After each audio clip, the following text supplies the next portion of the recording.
Hey guys, welcome to this week's podcast episode. And I've got a fantastic guest for you today, Linda Grizely.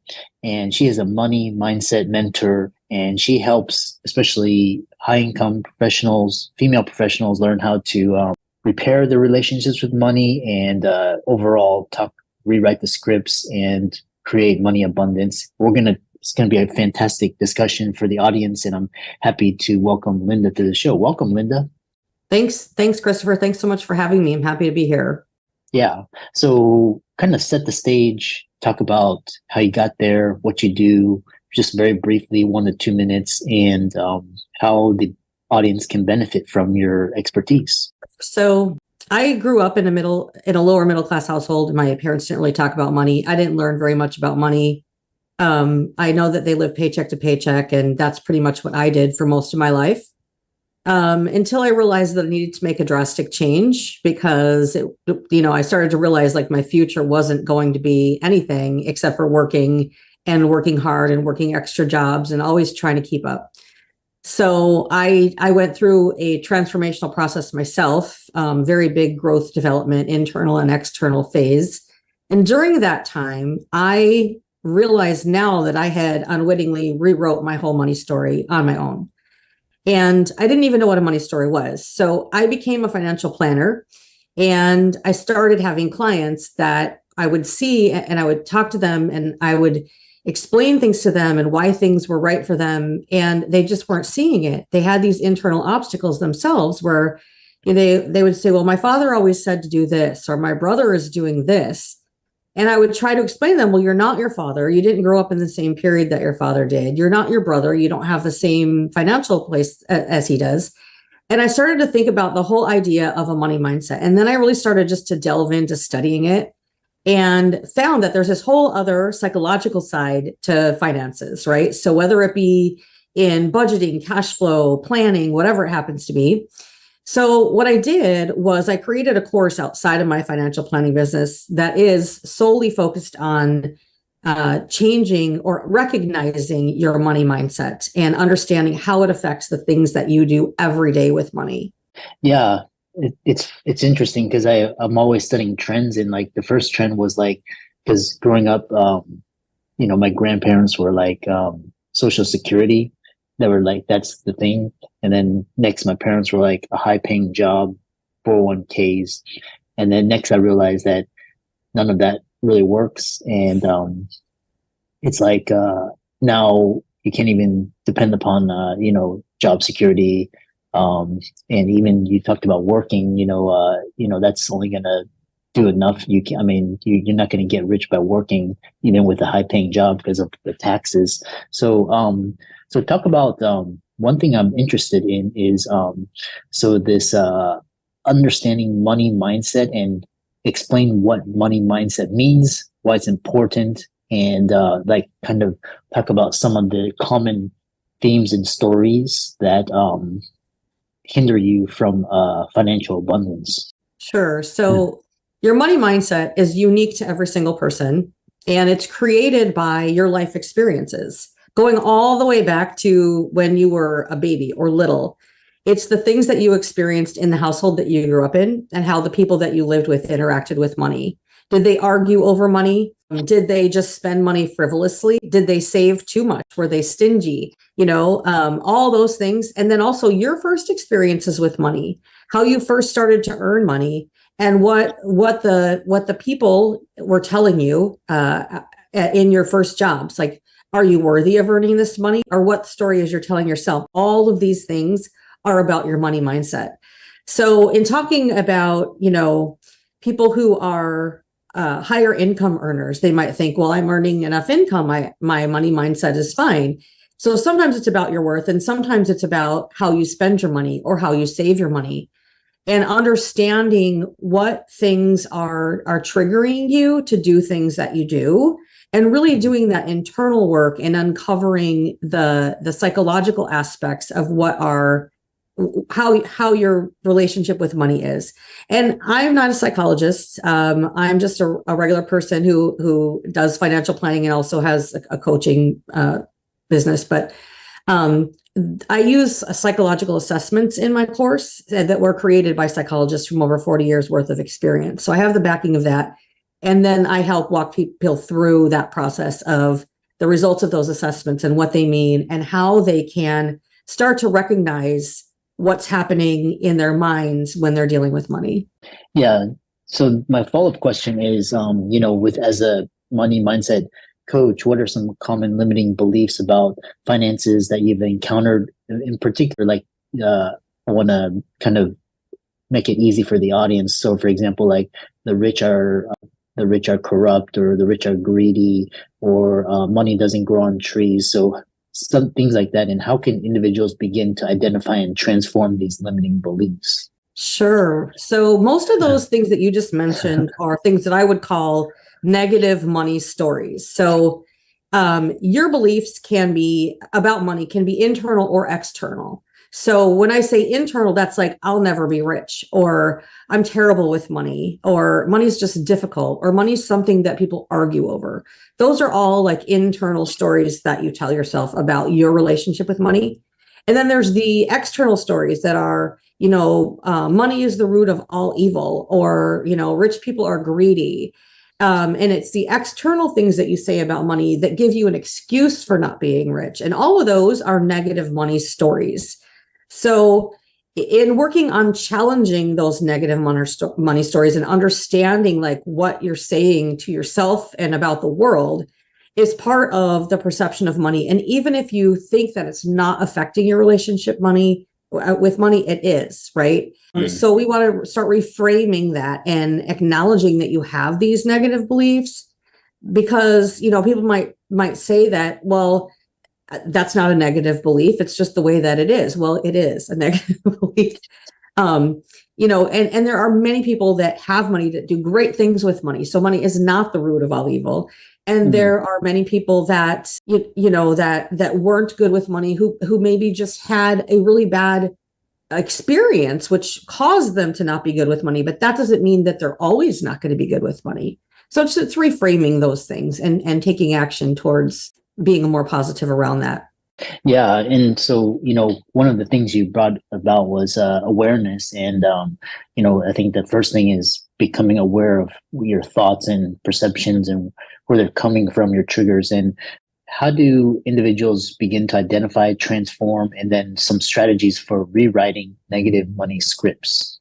Right. So besides working with a coach or going through a course, the best thing to do is just start recognizing, like, be really mindful of what's happening in your interactions with money. If you notice that your online shopping has increased, what's going on in your head that's causing that to happen? If you're impulse buying more than you usually do, or you find yourself going to the store to escape, go shopping to escape. People more do it on their screens now than they used to actually go somewhere, but it can still be that, just starting to recognize those behaviors, or starting to think, like, when you start to get too stingy, when you're like, okay, I just need to save money, but then you're sacrificing your life and you're not enjoying your life, and you're not living. That's also another way that you can recognize that, you're not having a good relationship with money. So recognition is the first part, and working with a coach or even, looking stuff up online can help you with that. But recognizing it and then figuring out how you can take action to start changing that would be the first step. Yeah. And, when you say changing, I know because you're a coach and you work with clients, you don't have to spill the beans, but share some, strategies for rewriting. Is it, like, I know some people undergo hypnosis, some people do breath therapy, trauma work. What are your strategies? So mostly what we do is a lot of journaling, getting inside your head. So when clients take the assessments, there's written feedback that comes back, but there's a lot of journaling, and there's some journaling that just comes from them straight. And then there's like guided journaling, where there's specific questions that I ask that are in the journal where they can like reflect on that. The biggest thing that I see is when people first start, I start asking them about what their first experiences with money were, talking about that like what we said before about their relationships with money when they were growing up and how their parents or whoever they lived with reacted to money and with them related to money. And it's amazing how many people start to recognize that they carried over some of that they carried over those things. Like I had one client who said that she was only allowed to go shopping once a year for new school clothes. So she got new clothes like once a year. By the time it was time to buy school clothes, they were all, she had been wearing the same clothes for a year. And yet her mother went and bought and spent money on clothes all the time on herself. So she felt like that she was unworthy. And she realized going through the course that, oh my gosh, I am doing all these things for other people, but I'm not doing anything for myself, and she realized that she had carried that over. And then I've had other people who are like, my parents were so stingy. They didn't give me any money for anything. I had to work for everything. I had to, and so they're like, now that I have my own job, I just spend money on whatever I want because so they're going to the opposite extreme. So it can go both ways. So journaling, working through those stories, and then there's some meditation, some guided meditation that's optional, which I always recommend doing that. And then just, really finding space to really pay attention to that relationship, because your relationship with money is as important as any other relationship in your life, because we deal with money every day. So treating it like it's a relationship with a friend or a family member and really paying attention to it. Yeah. I love that. It's, always, for me, it was always, money was extremely important because I didn't grow up with it. My parents didn't have any. So I was forced to look for ways to, it forced me to, see the world differently from that lens, become, more savvy. So the other question is, so this, why, I think this is kind of a redundant question, but why is it important for women to focus on their money mindset and financial empowerment? And what steps can women take to build financial confidence and independence? So I think it's important for women mainly because we were brought up, most of us anyway, we're brought up to not think about money or to let somebody else handle our money for us. And the reality is that most of us are going to have complete financial responsibility at some point in our lives. And it's the fear of the unknown that makes it scary. So if you start to educate yourself and a little bit more about money, a little bit more about I don't want to say budgeting, but cash flow and how money coming in and money going out works and how you can, structure that so that you have a good savings plan or plan for your future. Then once you start to understand it and really pay attention to it, it doesn't become as scary because you don't have that fear of the unknown. And then even talking about like investing and just learning a little bit more about what that is and what different accounts mean and how they work. It's super important because at some point you're going to have complete responsibility for finances. Yeah, it reminds me because I still encounter female clients that are like, yeah, the man should pay for everything. Yeah, her husband's gonna take care of her, and then like the husband ends up divorcing her and leaving her for someone else, and she had nothing. And it's like kind of these old school ideas, like depending on a job or Social Security. So it's like kind of like, and then plus divorce rate, people aren't marrying, people aren't having kids. So, it's time to kind of upgrade those. What are some common mindsets, particularly for women around money, that the audience should be aware of? So, I'm not sure that there's any that are particularly around money. Around women. But I want to talk about the money scripts. So Brad Klontz is a financial psychologist, and he wrote a bunch of books. But he identified 4 basic categories of money scripts. So there's money avoidance, money worship, money status, and money vigilance. So these are the 4 that people tend to fall into, men and women, but there can be overlap too. But money avoidance is like when people are usually comes from people that are raised in low income or economically disadvantaged areas. And they think these are the people that think that money is corruptive and that rich people are greedy. And it leads to taking pride in living with less money. And it helps people feel better about their situation. So it just it just perpetuates that poverty cycle within families. And then money worship, I think, is where where maybe people tend to go when they have higher incomes, because then money becomes paramount and they want to have like money will solve all their problems or lead to satisfaction and happiness and fulfillment. Well, money doesn't solve all the problems. Sometimes it can, make things a little bit easier, but it doesn't bring us fulfillment or meaning in life. And I think that some people think like, if I could only make so much money, my life would be better. And that's not necessarily true. So understanding that and figuring out that you need to find that happiness from within, and that money is a piece of that, but it's not the whole answer.